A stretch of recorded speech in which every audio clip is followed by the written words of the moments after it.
இந்த நாட்டினுடைய போலீசாருடைய அராஜகமும் போலீசாருடைய அத்துமீறலையும் காட்சிகளை நீங்கள் பார்த்திருப்பீர்கள். இதுவே ஒரு பௌத்த பிக்குவாக இருந்தால் நீங்கள் யாருமே எதுவும் செய்ய மாட்டார்கள். போலீசார் கைகட்டி நிற்கிறார்கள். பௌத்த பிக்குமார் போலீசாருக்கு கன்னத்தை பொத்தி அறைகிறார்கள். யாரையும் அவர்கள் தூஷணத்திலும் பேசலாம், என்ன வார்த்தைகளிலும் பேசலாம். ஒரு இந்து மத குரு அல்ல ஒரு சைவ மத குருவாக இருந்தால் கேட்பார் இல்லை என்பதைத்தான் அன்றைய தினம் வேலன் சுவாமி அவர்களுக்கு நடைபெற்ற விடயத்தை 2010ஆம் ஆண்டு வரை வலிகாமம் வடக்கினுடைய வரசித்தி விநாயகர், இங்கே நான் உங்களுக்கு இந்த படத்தை காட்டுகிறேன். ஆனால் இன்று கோயில் அடியோடு அடித்து நொறுக்கப்பட்டிருக்கிறது.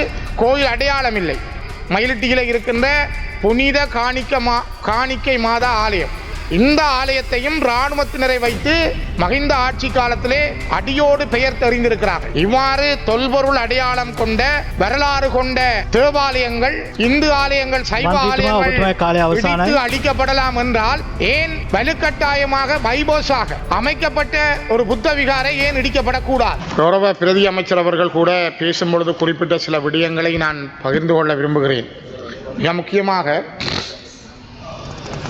இந்த நாட்டிலே பல ஊடகவியலாளர்கள் கடந்த காலங்களில் அவசரகால சட்டத்தை மையப்படுத்தி வைத்துக்கொண்டு அவர்கள் காணாமலாக்கப்பட்டிருக்கிறார்கள் அல்லது கொலை செய்யப்பட்டிருக்கிறார்கள்.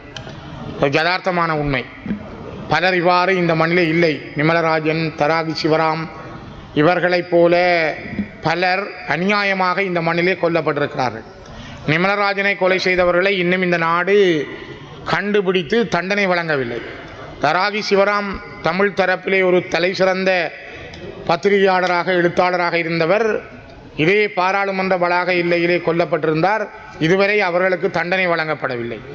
யார் என்பது கூட இன்னும் அடையாளம் காணப்படவில்லை. ரவிராஜ் அவர்களுடைய கொலை கூட இன்னும் நியாயமான தீர்ப்புகள் இல்லை.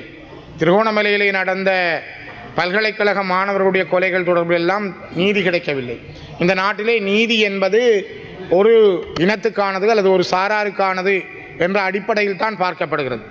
அதே போலதான் இந்த நீதியை நான் அண்மையிலே பார்த்தேன். கடந்த 21ஆம் தேதி 2025ஆம் ஆண்டு டிசம்பர் 21ஆம் தேதி யாழ்ப்பாணத்தினுடைய வலிகாமம் வடக்கு பிரதேச சபையினுடைய எல்லைக்குள் இருக்கின்ற தைட்டி கிராமத்தில் திஸ்ஸவிகாரை என்ற அடிப்படையில் அப்பொழுது இருந்த இராணுவ தளபதி சவீந்திர சில்வா அவர்களால் தனியாருடைய காணியை வலுக்கட்டாயமாக பிடித்து உயர் பாதுகாப்பு வலயம் என்ற அடிப்படையில் அங்கு யாரும் செல்லாமல் இருந்த சூழலில் யாரையும் உள்ளுக்கு புகவிடாமல் தடுத்து வைக்கப்பட்டு கொரோனா காலத்திலே அந்த விகாரை கட்டப்பட்டிருக்கிறது.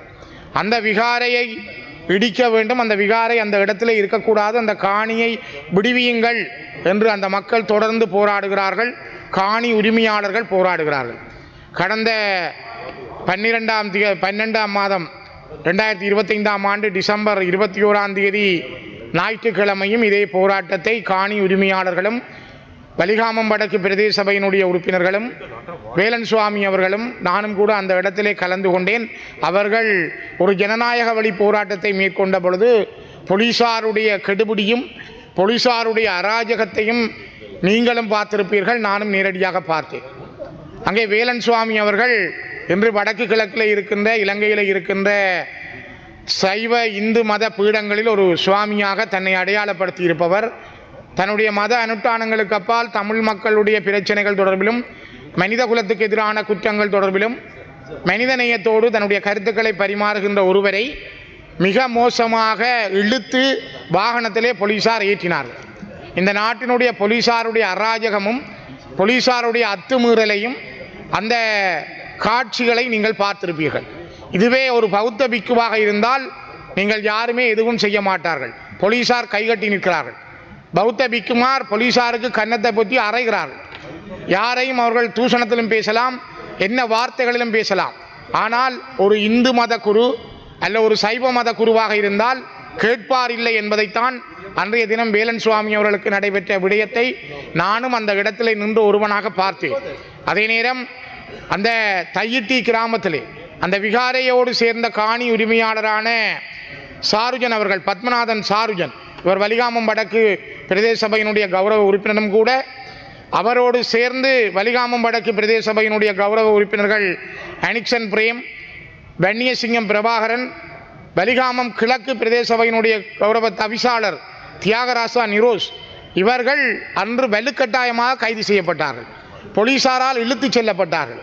நீங்கள் கடந்த காலங்களில் போலீசார் அராஜகம் செய்ததாக சொல்லுகிறீர்கள். கடந்த காலங்களிலே நீங்கள் நடைபெற்றதாக சில விடயங்களை இங்கே சமர்ப்பிக்கிறீர்கள். உங்களுடைய காலத்தில் நீதிக்கு புறம்பாக அவசரகால சட்டம் இருக்கிற பொழுது இந்த மிக மோசமான நடவடிக்கைகளை இந்த அரசாங்கத்தினுடைய போலீசார் மிக கோபாவேசத்தோடு செய்தார்கள். என்னோடு கூட மிக மரியாதை குறைவாக மிக மோசமாக போலீசார் நடந்து கொண்டார்கள். நான் நேரடியாக அந்த இடத்தில் நின்றவன் என்ற அடிப்படையில் இதனை இந்த உயர்ந்த சபையினூடாக பதிவு செய்கிறேன். அதற்கு பின்னால் கூட கடந்த 2026 இந்த ஜனவரி 3ஆம் தேதி அதே இடத்தில் திரும்பவும் ஒரு புத்தர் சிலை வைப்பதற்காக முயற்சித்த பொழுது அங்கே மக்கள் திரண்டார்கள். ஒரு போராட்டம் நடைபெற்றது. அதுவும் ஒரு அறவழியிலே தர்மம் சார்ந்து மக்கள் திரண்டு அதனை மறித்தார்கள். அவ்வாறான அந்த போராட்டத்தின் பொழுது கூட அங்கு போராடிய மக்கள் தொகையை விட குவிக்கப்பட்ட போலீசாருடைய அளவு மிக அதிகமாக இருந்தது. ஒரு பயம் கொள்ளக்கூடிய வகையில் போலீஸ் அராஜகம் அங்கு விதைக்கப்பட்டிருந்தது. ஆகவே இந்த நாட்டிலே நீதி என்பது எந்த அடிப்படையில் என்று எங்களுக்கு தெரியவில்லை. நேற்று திங்கட்கிழமை இது தொடர்பாக நீதிமன்றத்திலே வழக்கு தாக்கல் செய்யப்பட்டிருக்கிறது. கௌரவ உறுப்பினர்கள் மீதும் பாராளுமன்ற உறுப்பினரான என் மீதும் கூட மல்லாக நீதிமன்றத்திலே வழக்கு இருப்பதாக எனக்கு தெரியாது. எனக்கு கூட கட்டாணையோ அல்லது சமன் அனுப்பப்படாமலே நான் செய்திகளில் தான் பார்க்கிறேன். இவ்வாறு வேலன் சுவாமி கூட நேற்று நீதிமன்றத்துக்கு அழைக்கப்பட்டார். கௌரவ தலைமை தாங்கும் உறுப்பினர் அவர்களே, நீங்கள் இந்த நாட்டிலே ஒரு இனங்களுக்கு இடையிலே ஒற்றுமையை ஏற்படுத்த போகிறீர்களா, அல்லது இந்த நாட்டிலே ஏனையவர்கள் முதல் விட்ட பிழைகளை திருத்தி ஒரு நீதி வழங்கப் போகிறீர்களா, அல்லது நீங்கள் தொடர்ந்து அதனை கடைபிடிக்க போகிறீர்களா? நீங்கள் ஒரு இடதுசாரித்துவ கொள்கை உள்ளவர்கள், அல்லது இந்த நாட்டை கட்டி எழுப்ப போகிறோம், எல்லாரையும் நாங்கள் ஒன்றிணைத்து செய்ய போகிறோம் என்று நீங்கள் அடிக்கடி பேசுகின்றீர்கள். அந்த நியாயமான கோரிக்கைகளை எவ்வாறு நீங்கள் செய்ய போகிறீர்கள்? குறிப்பாக கௌரவ தலைமை தாங்கும் உறுப்பினர் அவர்களே, 2010ஆம் ஆண்டு வரை பலிகாமம் வடக்கினுடைய மயிலிட்டி, தோலகட்டி, தையிட்டி, பலாலி, வசாவுலான் இந்த பகுதிகளில் இருந்த இந்து ஆலயங்கள், வரசித்தி விநாயகர், இங்கே நான் உங்களுக்கு இந்த படத்தை காட்டுகிறேன். வரசித்தி விநாயகர் கோவில் இன்று 2010ஆம் ஆண்டு அந்த மக்கள் சென்று எடுத்த புகைப்படம் இது.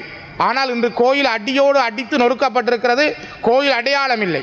புனித காணிக்கை மாதா ஆலயம், மயிலிட்டியில் இருக்கின்ற புனித காணிக்கை மாதா ஆலயம், இந்த ஆலயம் 2010ஆம் ஆண்டு வரை முழுசாக இருந்தது.